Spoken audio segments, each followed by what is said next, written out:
Hello, everyone. Any information discussed in this interview may not be the views of the station or host. Please discuss any information with your primary care physician. Hi, everyone. This is Betsy Wurzel, your host of Chatting with Betsy on Passionate World Talk Radio, where our mantra to educate, enlighten, and entertain. Folks, you want to listen to my show today, as I think you should listen all the time, because I have phenomenal guests, and I have a phenomenal guest with me today. His name is Brian Bushway. He is called a human echolocator. He's world's best blind mountain biker.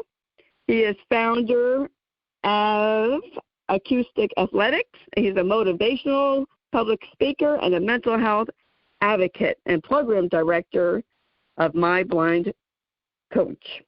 Welcome, Brian Bushway, to Chatting with Betsy.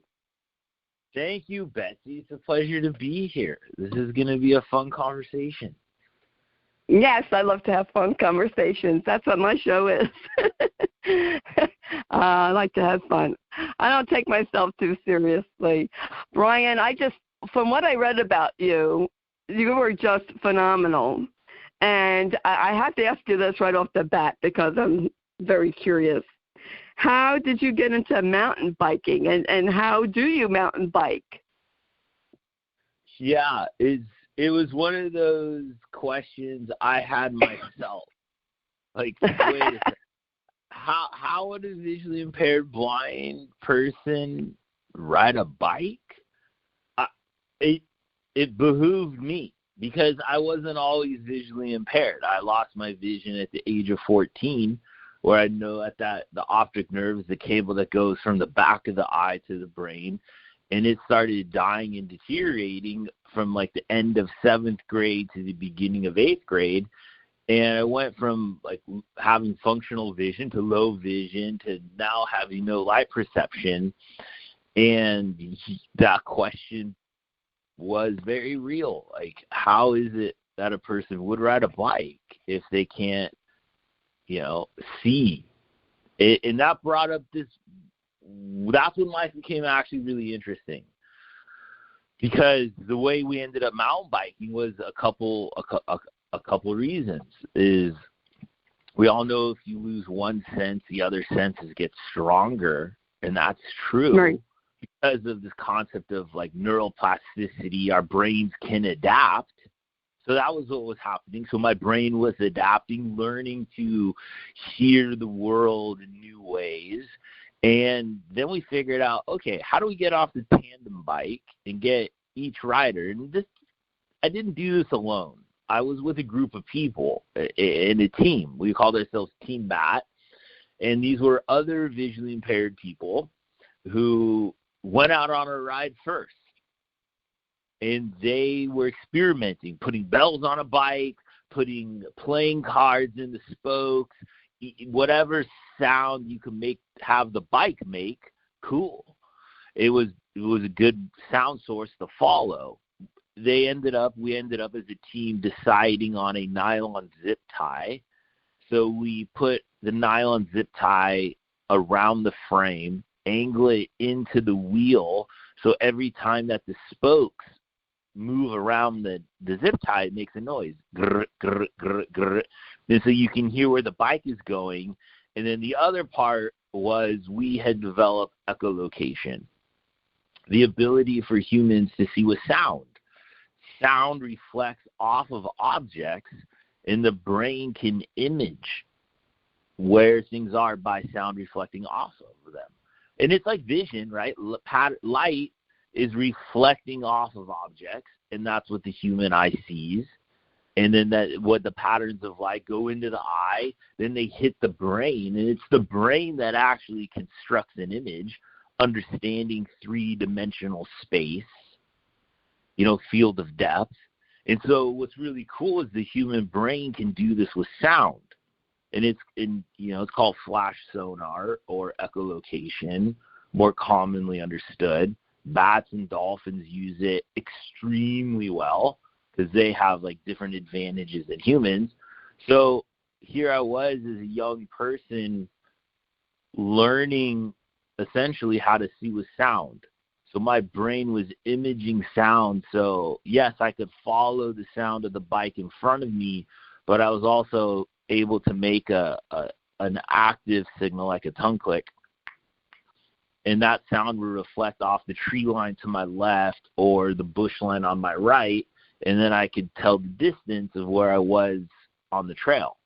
And it's more practical just like walking down a high school hallway, right? There's more open space in the middle, and then you can get closer to the either side.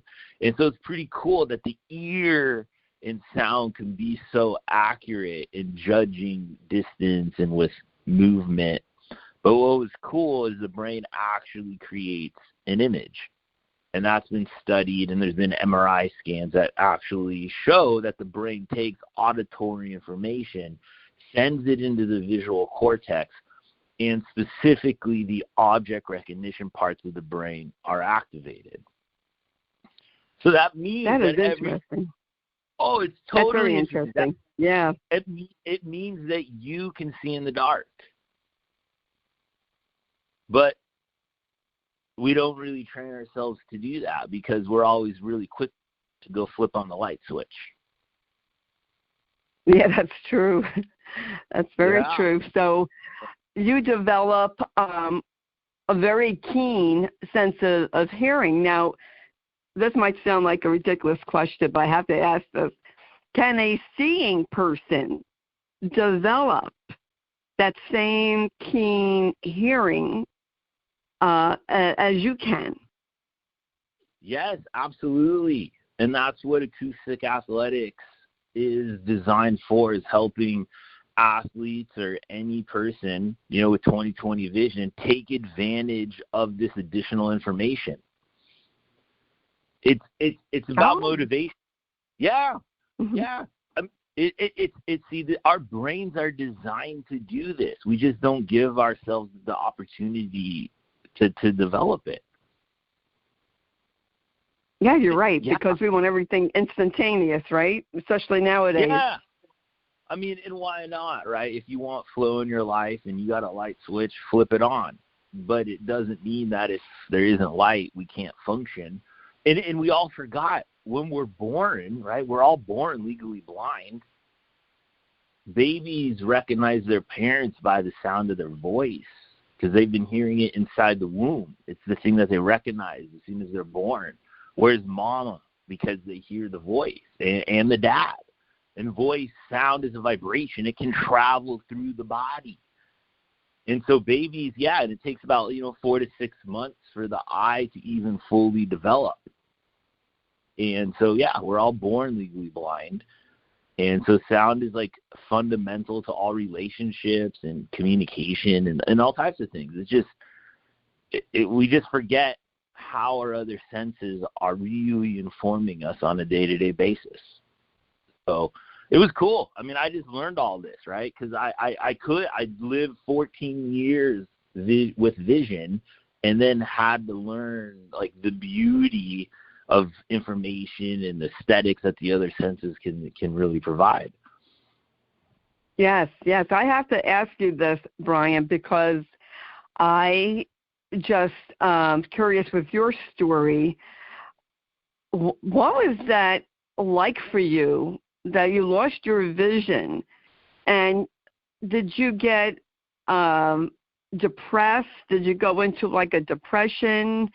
And, and if you did, which is understandable, how did you get to where you are today? And I think I might have forgotten to mention to the audience that you are a motivational public speaker and a mental health advocate, which I love that because I'm a mental health advocate. So I have to ask you that because I know everyone responds to their own situation in a different way. So how were you? Especially at the age of 14, you're a teenager, young teenager. Yeah, I was at a loss. It threw me into an identity crisis. Like I was trapped in my room. I felt uncomfortable, huge anxiety.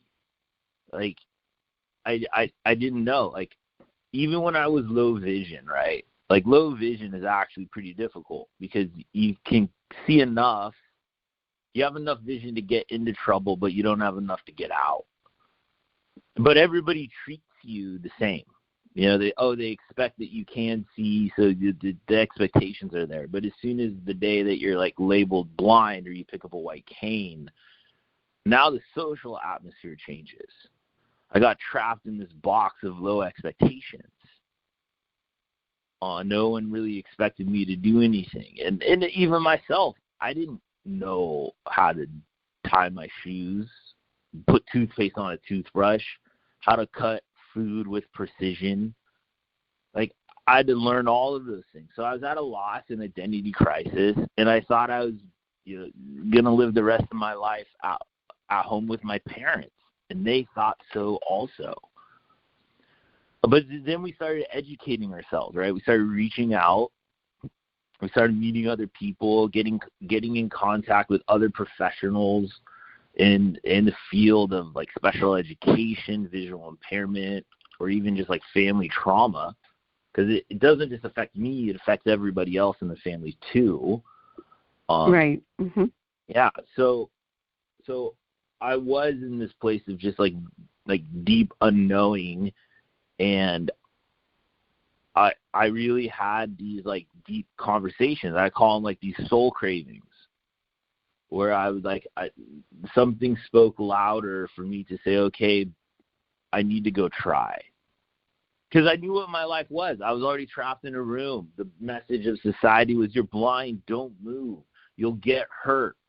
You can't, because you can't see. If you can't see, it means you can't do anything. And that was like the loud voice that society was telling me. And but there was something deeper that says, well, I can't just like do nothing. Like I'm already kind of, I was at a loss. Like it was like I was dead in a way. You know, my eyes had atrophied. I couldn't do anything, and so I was stuck in identity crisis. And I had these soul cravings, and it simply said, "Go try." And I just tried. And I was brave enough to sort of step out and say, okay. And part was information. There were other examples I started learning. There were blind people, who had jobs, who had families, who were professional athletes, who lived these full lives. And I wanted a full life too, because that was the soul craving to say that, yes, you're still worthy. You can still go. You can still like become all of these things. And I, was tried and started learning and listening to the professionals. Here's how you use a white cane. Keep it in front of you. Keep it on the ground. It's an extension of your long arm from a perceptual system standpoint, right? It's an extension of a finger. It's the touch. You can learn to map an environment because of the information on the ground, topography. Those are things that everybody just sort of takes for granted. But all of a sudden this became new, real, relevant information. I said, okay, cool. I'll learn to map the ground. Here's an upslope. Here's a downslope. No one's house is actually level, but everyone thinks it kind of is. But it's funny walking in there. And so, yeah, I started learning. I started trying. I started celebrating the small wins. And I started learning, and I started doing things I never thought was possible. And that I started getting more and more motivation. As I moved, I gained more motivation. More motivation then became exponential and more movement. And as I started moving more, I started integrating my senses. I started teaching myself to actually see with sound, with echolocation. Wow, the fact that the brain can image sound reflect off of objects. It was like with that first day in high school when I had discovered passive echolocation, I thought I was seeing these columns holding up the ceiling. I'd close my eyes. The doctors tell me I have no light perception. I could walk around them. Whoa. It was real. It was an image. And so that's where it was pretty crazy because we as humans, language is limiting. We just didn't have a good vocabulary to talk about these subtleties of what the other senses were really informing me about my world that I could learn to trust and then move, and to eventually get to the point where, I could walk and navigate my high school hallways, dodge people, feel the confidence then to, ride a bike and listen to the open space of the street versus cars and curbs, and then get to the point where I joined the team. That first day in that conversation, when I heard about, like, they went out on a ride without me, I was a little perturbed. I was like, why didn't you invite me? And they go, well, you've only been blind like a couple years. We didn't know, like, how well you would do. I was like, well, let me decide that. Like, let me go try. So then I got on the bike, and we follow the zip ties, and we have active echolocation to judge our distance. And, by the time I graduated high school, I was almost certainly the world's best totally blind mountain biker, according to Mountain Bike Action magazine.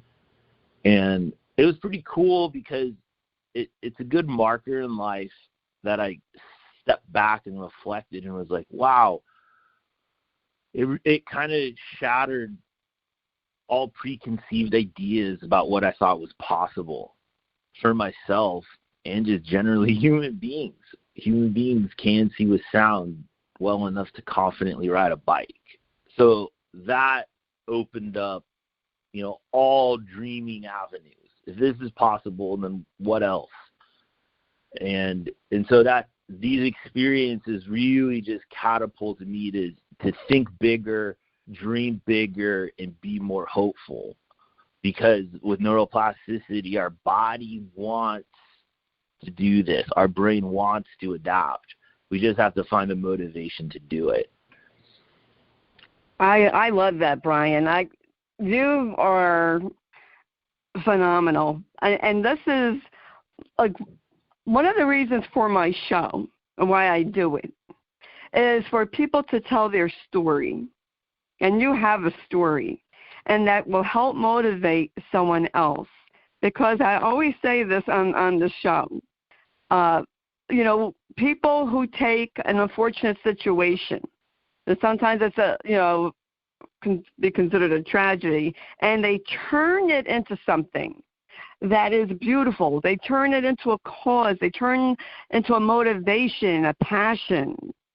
And this is what you have done with your situation. You are a famous mountain biker. You are a motivational speaker. So for people who are sitting at home and have their eyesight and are feeling sorry for themselves, you know what? Look at Brian and what he's doing. And I just have to say this because I can't help it. I'm a Jersey girl, so I say it like it is. And stop feeling sorry for yourself and go out there and try. And, people, of course, this, Brian, people, I'm afraid of failure.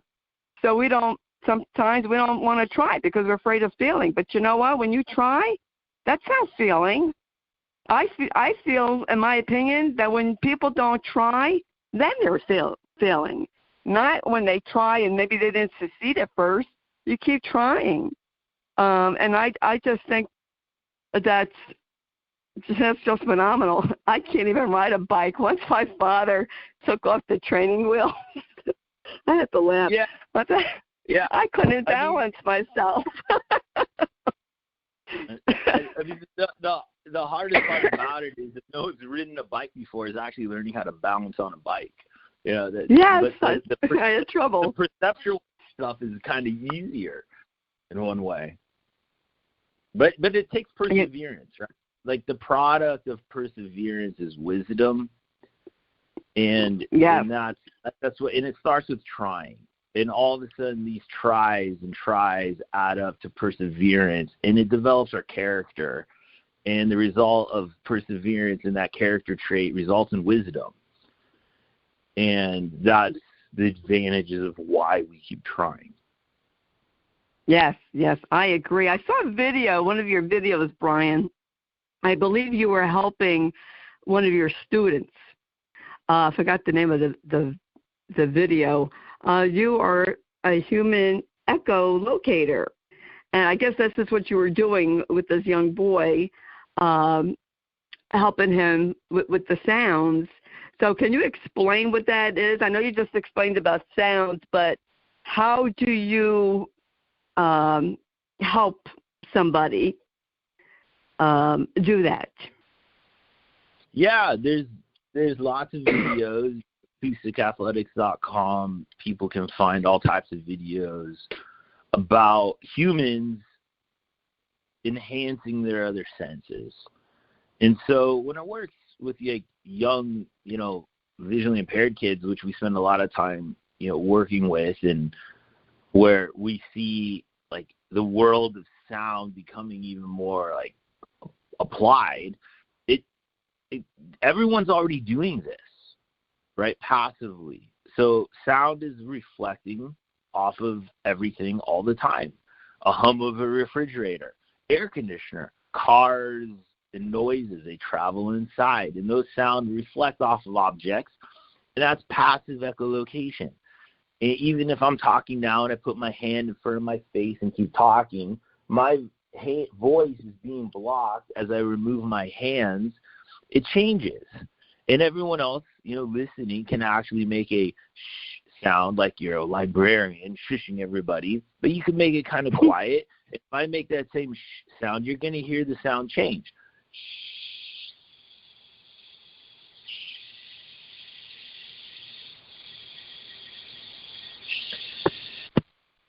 And people can try that just by putting their hands in front of their face. And that's a wall. That's the back of a car. So once the brain goes, aha, that's echo information. Our brains want more information. They're designed to make meaning of the world and make predictions of what's going to happen next. So you go, okay, pay attention to that next time. And that's the back of a car. It could be a tree. So sound is reflecting, and when sound reflects, it carries its own properties in that sound.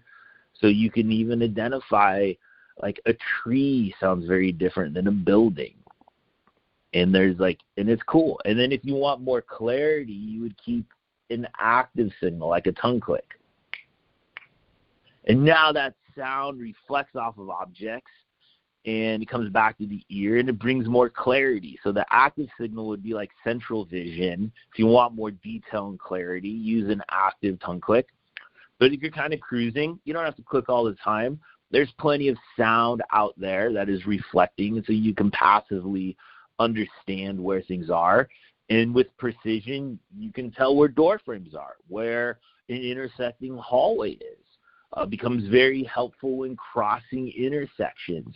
If you can make an active signal click and hear the building across the street versus the open space of the intersection, you now have a target to aim at. Just like that's visual. incredible.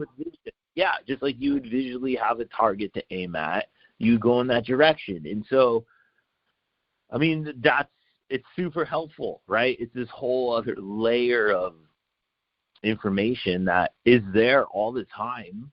Like, it's there for you in your room. Like, if I walked into your house in the room you're recording, I'd walk around, give it a couple of strategic clicks, and then a world of fuzzy geometry would appear, a three-dimensional spatial image.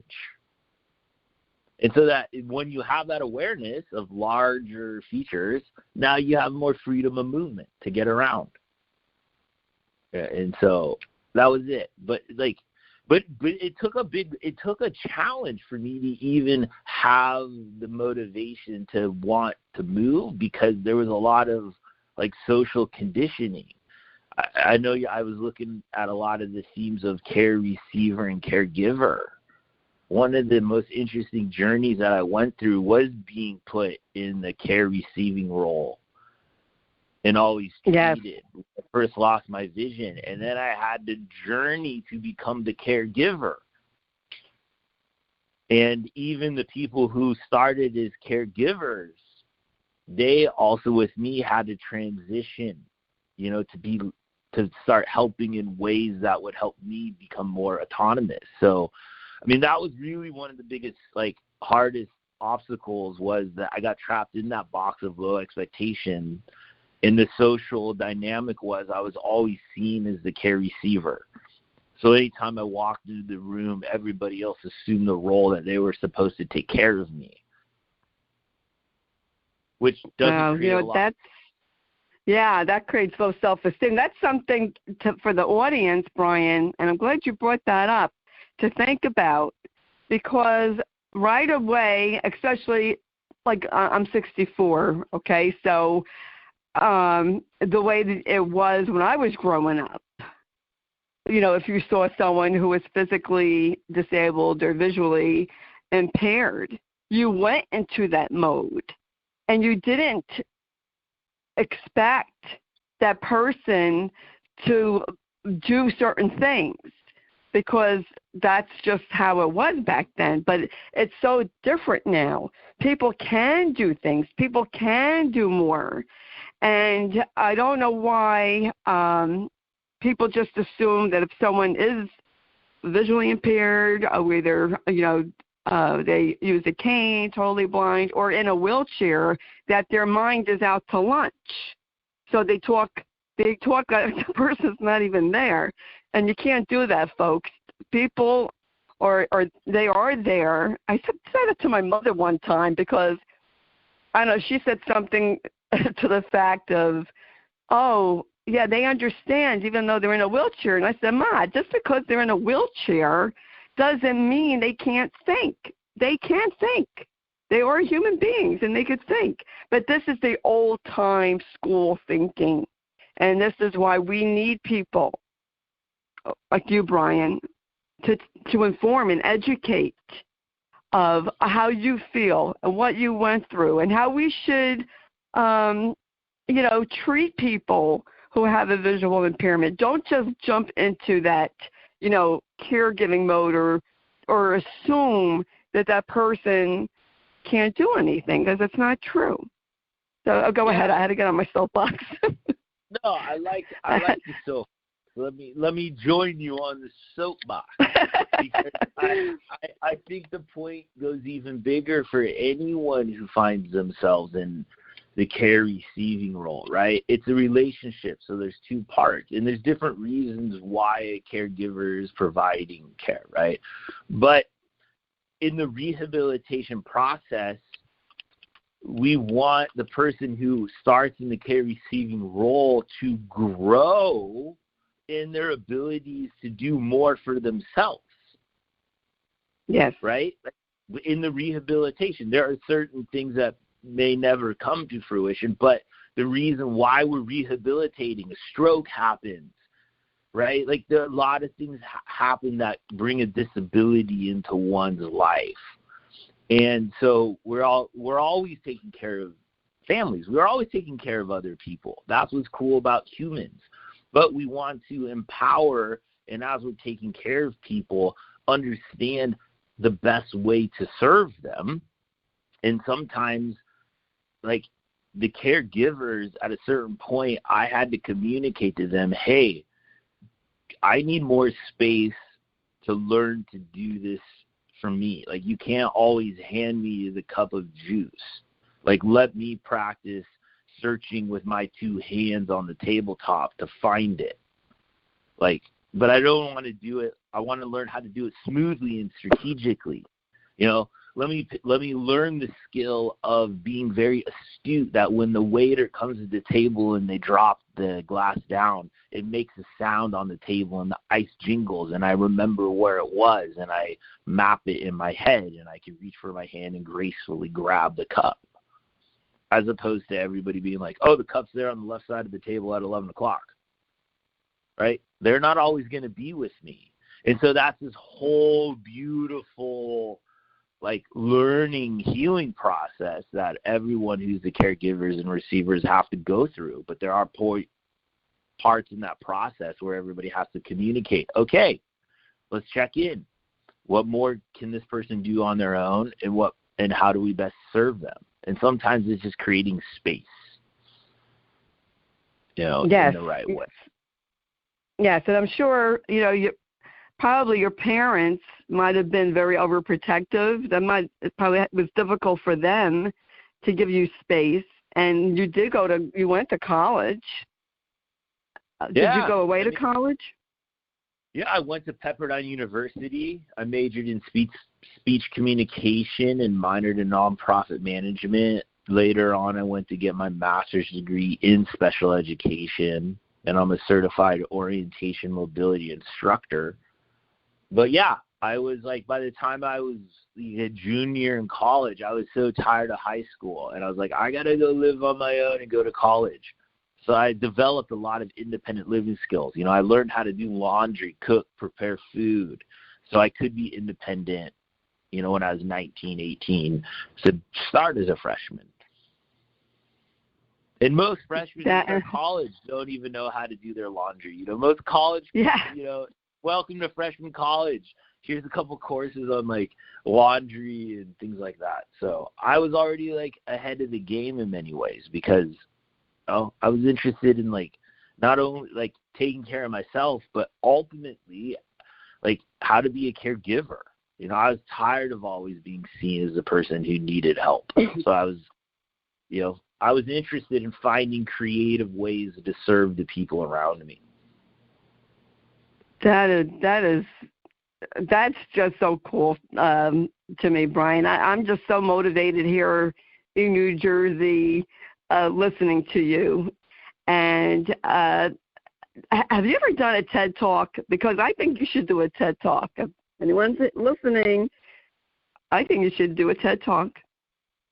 Well, I've been invited to do TED Talks before, but the scheduling never worked out because I'm, like, focused on teaching and things. But I have been mentioned in many other people's TED Talks, actually. With echolocation, it's been talked about before.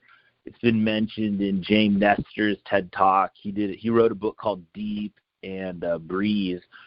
And Deep, he mentioned because he did a whole, like, segment how dolphins use echolocation. And it was a whole book on the most dangerous sport in the world, free diving, where people learn to hold their breath for incredibly long periods of time and can hold that breath and go deep, deep, deep down into the ocean, farther than, like, scuba equipment can allow. And so it was cool. So every human being can actually learn to hold their breath for very long periods of time, just like every human being can learn to echolocate and see in the dark. Yes, we could sharpen. Yeah, I was thinking when you were talking, there's so much of our brain that we don't use. We just don't. Yeah. And we can develop that sense of hearing sounds and, be more, I guess it's being more self-aware, right? It's like an awareness of the ground and sounds and that we're not, your average person isn't aware of. And you can develop this. And this is at your Acoustic Athletics. They can learn all that. And what you're talking about is situational awareness. How do we use our body as the most fully informed antenna at all times, whether we're playing sports, whether we're just living our lives? But yes, that's what we teach at Acoustic Athletics. Now, can you do that via Zoom? Like if you're in are you in California or Arizona? Yeah, we're worldwide. We have athletes all over the world. We work with families all over the world, organizations. So, yeah, a lot of this is done remotely, Zoom, and then a lot of it's done in person. Yep. That is awesome. And what is your website, Brian, for that Acoustic Athletics? Yeah, it's acousticathletics.com. Okay. And go to our Instagram, Acoustic Athletics, myblindcoach.com, which if you're like a person who knows someone with a visual impairment, it's a little bit more geared to that. BrianBushway.com. Follow me on Instagram and Facebook. All of these things, we're just inviting people into this conversation of, wow, isn't the human body cool?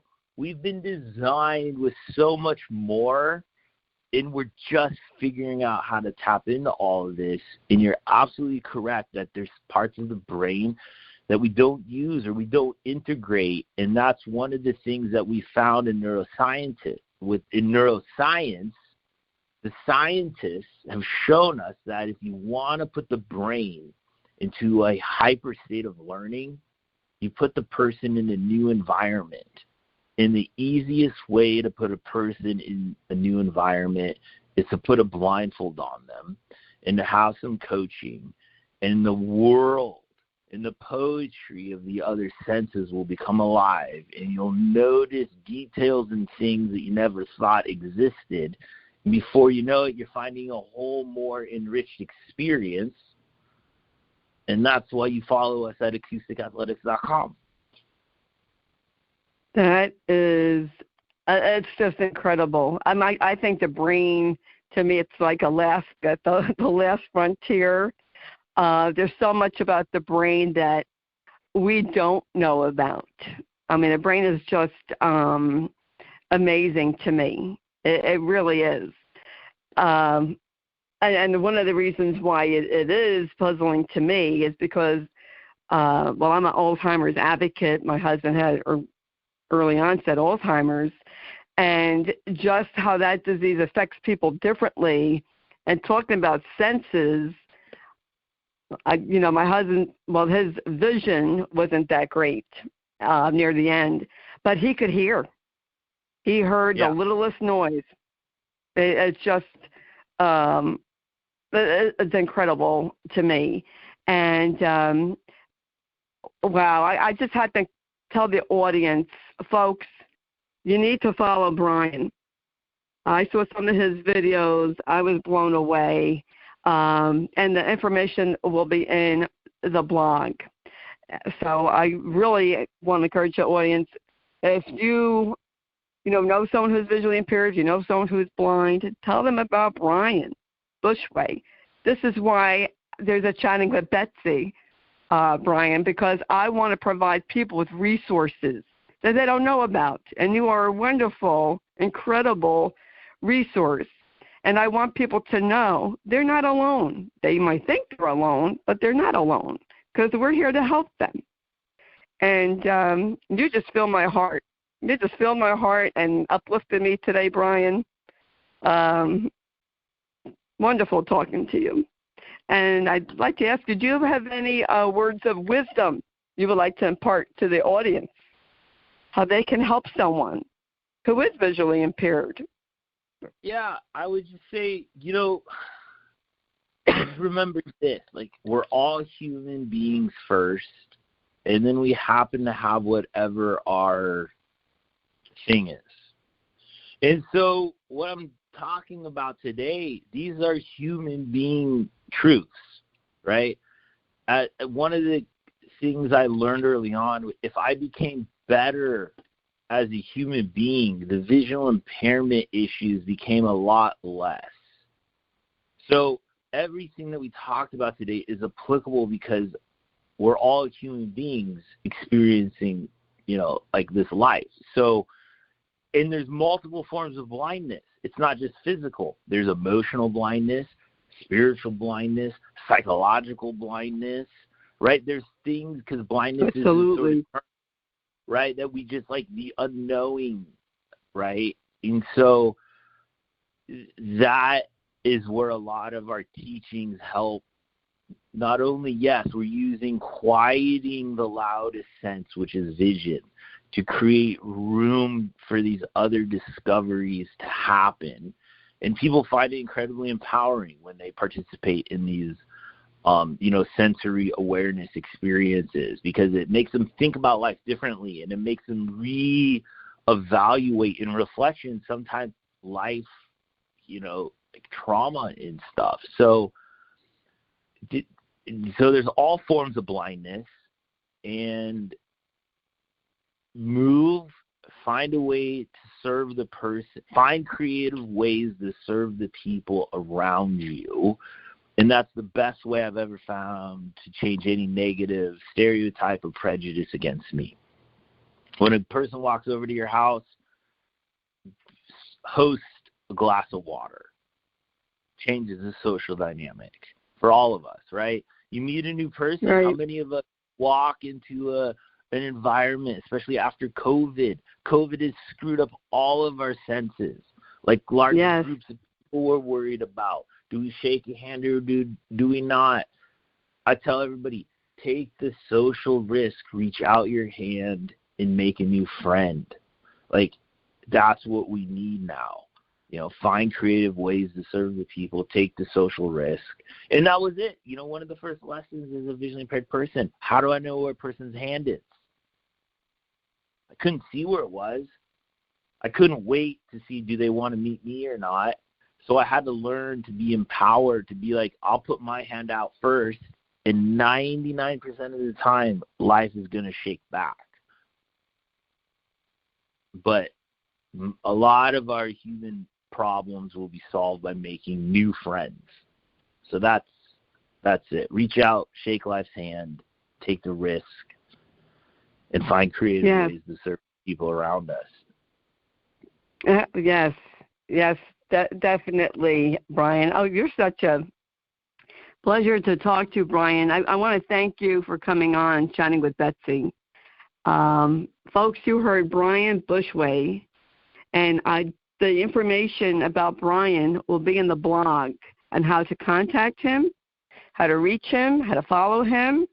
So please read the blog that Jeannie White, station manager, writes. And thank you, Jeannie, for that and for producing the show. And I want to thank Lillian Caldwell, who's CEO of Pastoral Talk Radio, who makes this all possible. And I want to thank the listeners for listening. Folks, please share the show to help other people. That's the reason for Chatting with Betsy, is to help other people. And I'm going to keep saying this. When you share the show, you're honoring my husband's life. You're honoring his memory, because he was the catalyst for the show. And I appreciate when people share the show. It's to help other people. And you can hear the show all over again wherever you hear your favorite podcast. It is free to subscribe to Chatting with Betsy. I'm on Spotify, Spreaker, podcast, and wherever you hear your favorite podcast, please subscribe, because I do have phenomenal guests, if I had to say so myself. And Brian Bushway, you are a phenomenal guest, and I wish you the best. And I really would like to keep in touch with you. I have to see if we're friends on Facebook. I'll have to follow you if I don't already. Right now I can't remember. But thank you so much for coming on. And I would love to interview you again next year to do a follow-up to what you're doing. Yeah, absolutely, Betsy. Let's do it sooner than next year. There's so much life happening. There's so many fun, tangent stories we can get into of, I remember meeting John Neighbors, who was an Olympian swimmer in the 80s, won 3 gold medals. And one of the wisdoms he told me as a public speaker, he says, Brian, don't be afraid to tell other people's stories. And so I'm a teacher. There's so many other beautiful stories to share of inspiration, and let's do it again. Yes, I interviewed, I was telling you before, I can't remember this guy's name now to save my life, but he wrote a book, and he became blind, I think, at the age of, in his later teens. And he mountain skied. He created programs, computer programs. I wish I could remember the guy's name, but I can't.